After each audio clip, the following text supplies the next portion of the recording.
നിങ്ങൾ ഈ ഓഡിയോ ഇൻസ്പെക്ടറിലേക്ക് നോക്കുകയാണെങ്കിൽ നമുക്ക് ഓഡിയോ ഇൻസ്പെക്ടറിൽ തന്നെ കുറേ സെറ്റിങ്സ് മാറ്റിയാൽ അല്ലെങ്കിൽ ചേഞ്ച് വരുത്തിയാൽ നമ്മുടെ ഓഡിയോയെ നമുക്ക് എൻഹാൻസ് ചെയ്യാൻ പറ്റും. ഇപ്പോൾ ഉദാഹരണത്തിന് നമുക്ക് ആദ്യത്തെ നോക്കാം. ഈക്വലൈസേഷൻ എന്നാണ് പറഞ്ഞേക്കുന്നത്. അത് എനേബിൾ ചെയ്യുന്നു. എന്നിട്ട് അതിൻ്റെ താഴെ ഒരു ഡ്രോപ്പ് ഡൗൺ മെനു ഉണ്ട്. ആ മെനുവിൽ ക്ലിക്ക് ചെയ്ത് കഴിഞ്ഞാൽ നമുക്ക് ഓഡിയോ ക്ലിപ്പിനെ ഒത്തിരി ഈക്വലൈസേഷൻ സെറ്റിങ്സ് മാറ്റാൻ വേണ്ടിയുള്ള ഓപ്ഷൻസ് ഉണ്ട്. ഇപ്പം ഞാൻ വോയിസിലേക്ക് സെലക്ട് ചെയ്യുവാണെങ്കിൽ എന്ത് സംഭവിക്കുമെന്ന് ചോദിച്ചു കഴിഞ്ഞാൽ വോയിസിനോട് ബന്ധപ്പെട്ട ഈക്വലൈസേഷൻ നമ്മളുടെ ക്ലിപ്പിൽ അഫക്റ്റ് ആവും. ഇപ്പോൾ കണ്ടോ, അവിടെ എഫക്റ്റ് ആയി. ഇനിയും അതിനെ എനിക്ക് വീണ്ടും മാനിപ്പുലേറ്റ് ചെയ്യാം. അതിൻ്റെ തൊട്ടടുത്ത് തന്നെ അതിന് വേറൊരു കൺട്രോളുണ്ട്. ആ കൺട്രോളെ ക്ലിക്ക് ചെയ്യുവാണെങ്കിൽ എനിക്ക് വീണ്ടും ഈക്വലൈസറായിട്ട് തന്നെ കിട്ടും. ഈ ഈക്വലൈസറിൽ അഡ്ജസ്റ്റ് ചെയ്തും എനിക്ക് ഓഡിയോ ക്വാളിറ്റി നമുക്ക് മാറ്റാൻ പറ്റും. അപ്പോൾ നമ്മുടെ ക്ലിപ്പ് വോയിസ് ആണെങ്കിൽ ഈ വോയിസ് ഈക്വലൈസർ സെറ്റ് ചെയ്ത് അഡ്ജസ്റ്റ് ചെയ്ത് കഴിഞ്ഞാൽ വോയിസിനെ നമുക്ക് എൻഹാൻസ് ചെയ്യാൻ പറ്റും. പിന്നെ താഴോട്ട് നോക്കിക്കഴിഞ്ഞ് കഴിഞ്ഞാൽ നമുക്ക് ഓഡിയോ എഫക്ട്സ് ഉണ്ട്. ഓഡിയോ എഫക്ട്സ് ഒരു വലിയ ടോപ്പിക്കാണ്. അതെല്ലാം ഇതിനകത്ത് കവർ ചെയ്യാൻ പറ്റത്തില്ല. എങ്കിലും ഓഡിയോ എഫക്റ്റ് ഞാനൊന്ന് ആഡ് ചെയ്യാം. ഇവിടെ കാണുന്ന ഈ ഒരു ബട്ടണിൽ നമ്മൾ ക്ലിക്ക് ചെയ്താൽ നമുക്ക് ഓഡിയോ എഫക്റ്റ് എടുക്കാൻ പറ്റും. ഇവിടെ നിങ്ങൾ താഴോട്ട് വന്നു കഴിഞ്ഞാൽ ഇവിടെ ഓഡിയോ എന്ന് പറയുന്ന ഒരു സെക്ഷനുണ്ട്. അപ്പോൾ ഓരോ ഓഡിയോ എഫക്റ്റും അവിടെ കാണാൻ പറ്റും.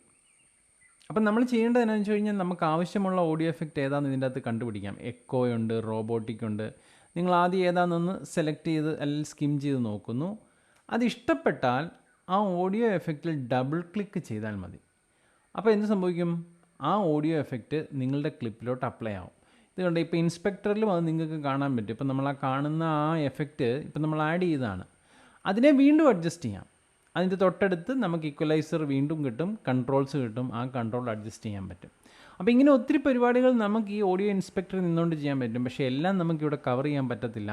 അതുകൊണ്ട് ഞാൻ ഓഡിയോ എഡിറ്റിംഗ് വിത്ത് FCPക്ക് ഒരു സെപ്പറേറ്റ് കോഴ്സ് ചെയ്തിട്ടുണ്ട്. നിങ്ങൾ ആഗ്രഹിക്കുന്നെങ്കിൽ നിങ്ങൾക്ക് ആ കോഴ്സ് അറ്റൻഡ് ചെയ്യാം.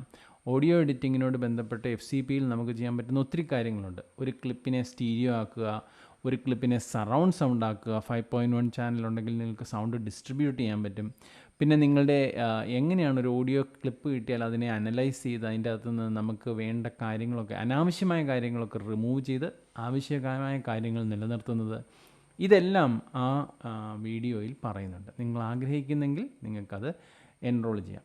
പക്ഷേ ഈ വീഡിയോ എഡിറ്റിങ്ങിനോട് ബന്ധപ്പെട്ട് അറിഞ്ഞിരിക്കേണ്ട ഒരു fade in fade out effect ഉണ്ട്. നമ്മൾ അതെന്താണെന്ന് അടുത്ത വീഡിയോയിലൊന്ന് നോക്കാൻ പോവാം. Thank you.